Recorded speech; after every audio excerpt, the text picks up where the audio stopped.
All right, it finally arrived after kind of a scary delay. I finally got my transmission pan, and it is beautiful.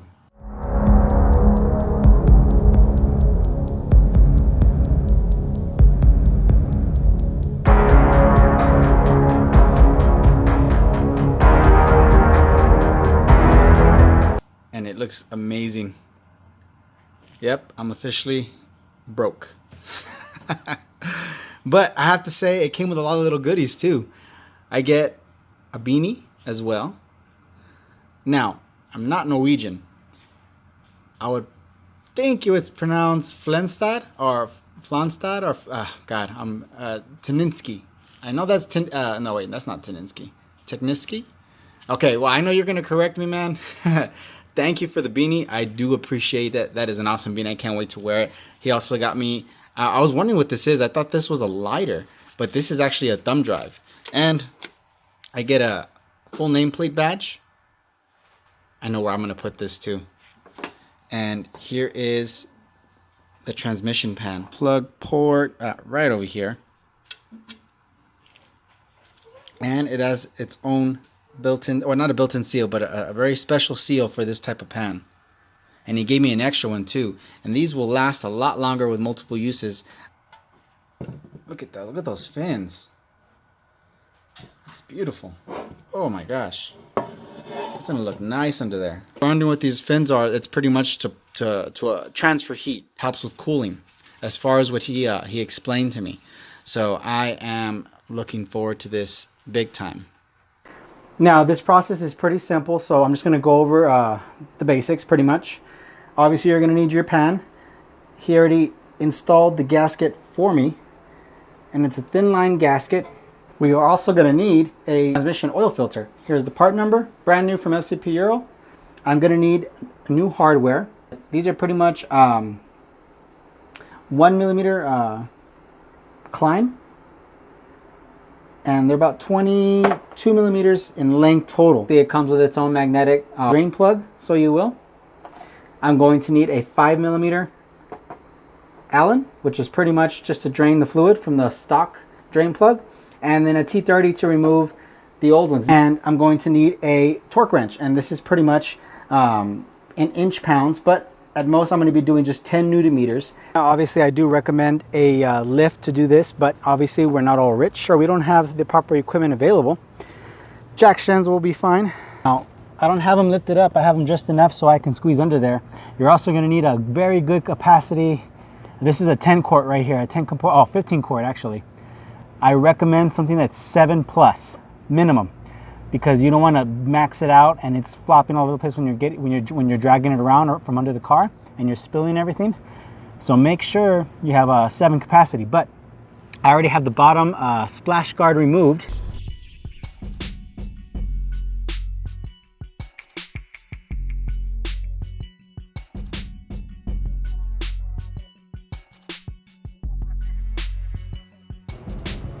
Now, obviously with the fluid drain, you can go ahead and start removing the 6 bolts.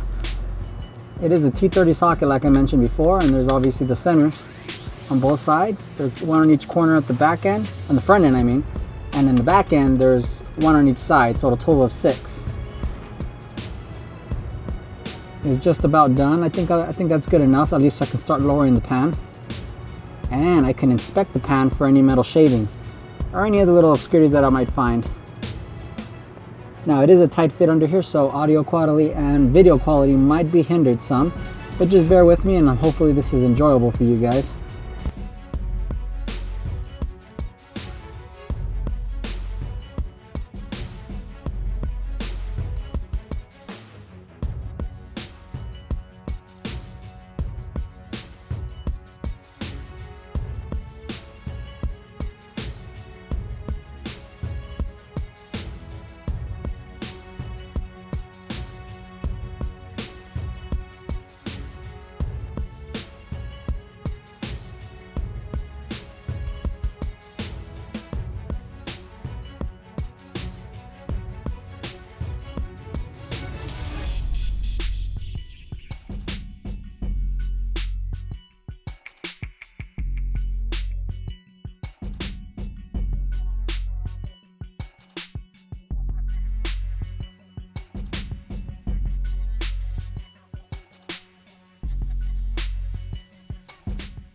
Here's our stock pan, and you can see some very minuscule metal shavings, more like a powder residue, or you know what, that could actually just be,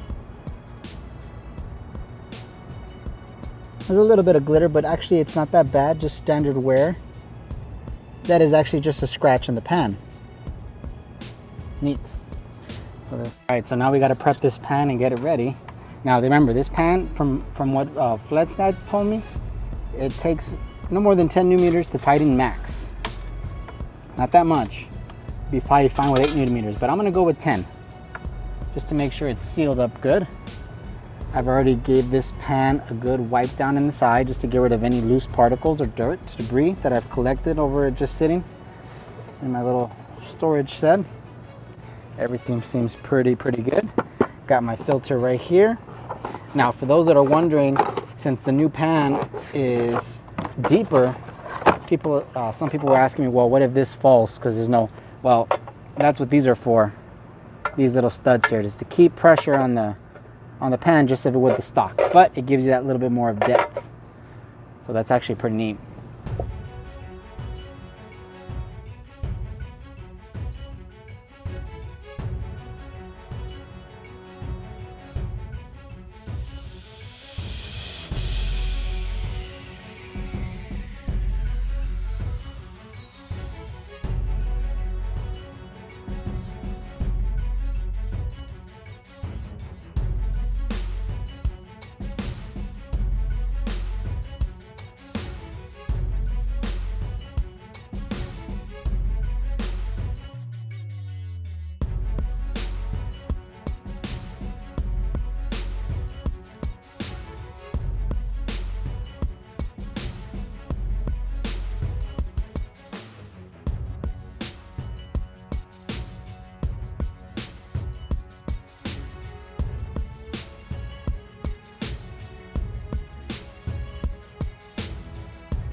All right, so it says 10 newton meters. Now I converted that and it's 88 inch-pounds. So here we have our 88 inch-pounds right here. We need to go to 80. I'm gonna just count it off. 81, 82, 83, 88 right there. I'll lock it in place.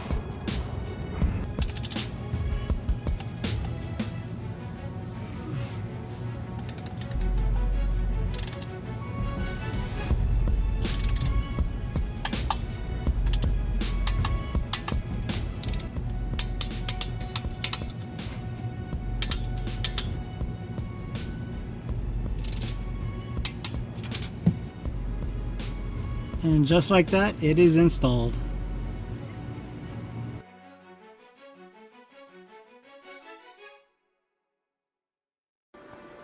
Alright, so we have the pan off, and typically I normally do pan changes or fluid changes every 6 months on this vehicle, mainly because I have a good stock supply of ATF fluid.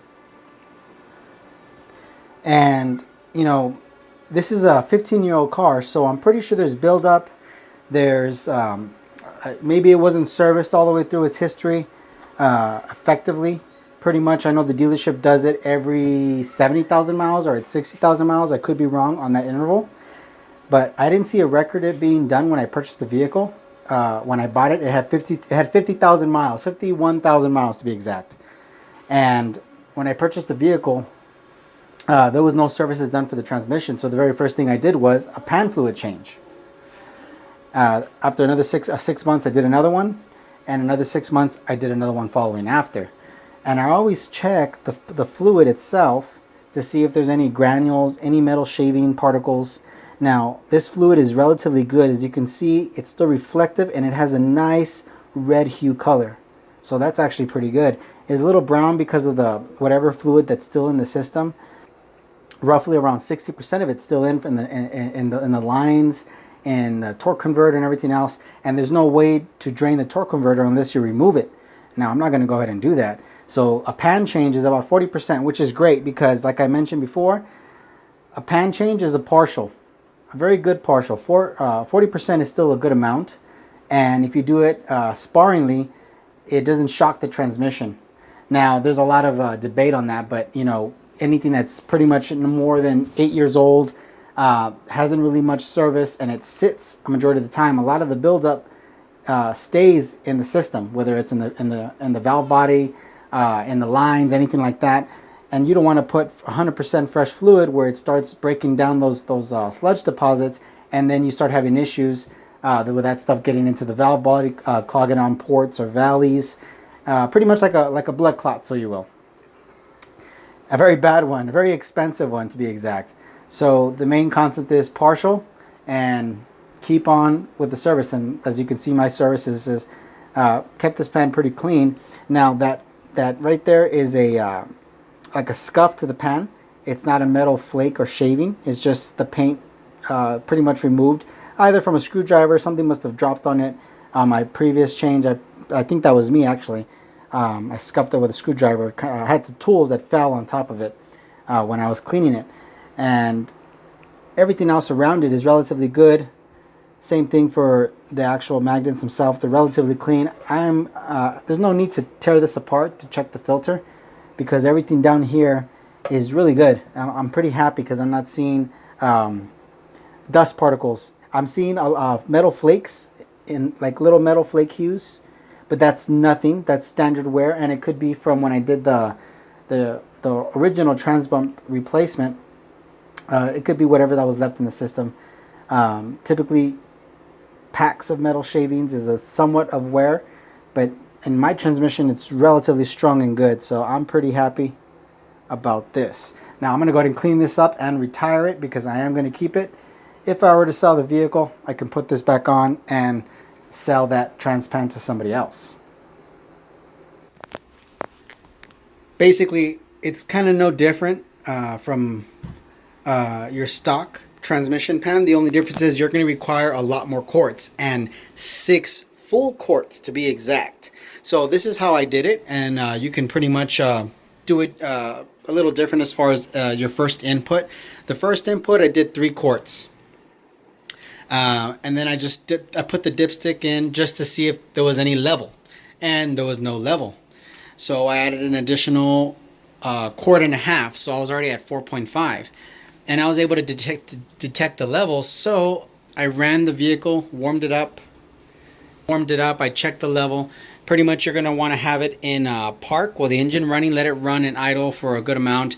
While you're having it stationary, switch to the different gear selectors from neutral to reversed and drive. And then back forward, pausing 8 seconds for each one. And then going straight back to park. Now, leaving it at idle, you can check it again after it's fully heated up And typically you can probably gauge it pretty much after the engine reaches its maximum or its operating temperature, which is about 89 to 87 Celsius. Pretty much it'll look like it's between the 80 and 90 C on your cluster. Once you do that, go ahead and check the dipstick in. You can use the factory one that they offer, and you can just check the level. Now, obviously, at the very beginning, at a very warmed up start, you're going to be gauging it from this right here, which is in the 80 C range. Now, I'm not sure if my phone can focus because my phone has not been cooperating. There you go. It's going to be right into here. When I first checked it, between the 4.5, I was getting a low range here, so I added an additional quart, and I took my time adding a quart, then waiting a little bit, adding a quart, and then cycling the gears. This was my first time doing it, to where I totaled out to 6 quarts total for this install. After I got it through operating temp, I took it for a little drive, and then obviously I went ahead and parked it at a level surface, make sure the car was leveled. Typically the E55 levels itself anyway if you're off level, but you know, level surface is best. And I was able to gauge it between this 80 C mark, and I was able to max it out to that very bottom line perfectly. And then that's pretty much it. It's no different from anything else as far as from doing a fluid change or servicing transmission, and of course using the ATF 134 from Mercedes. You're all set to go. Now I know 6 quarts is expensive. On top of that, already expensive, or pretty much, I don't see it as expensive. I see it as value, because that pan is craftsmanship. From one solid brick of aluminum, it's a lot of CNC and a lot of work, and then of course all the machinery that invested. So there's a lot that goes into that, not just the final product itself. You got your designer, which is was Flintstad over here, SCHNEIDER Engineering. I could be wrong on this pronunciation. Again, they're from Norway. Big thank you to you guys. You guys are awesome. I do appreciate that work of art. I know there's plenty of automotive guys out there, some with way more experience and way more options as far as money to buy crazy projects, but these are the only 2 projects that I got. I do appreciate you guys for following me, and happy wrenching, and you guys take it easy. Panzer out.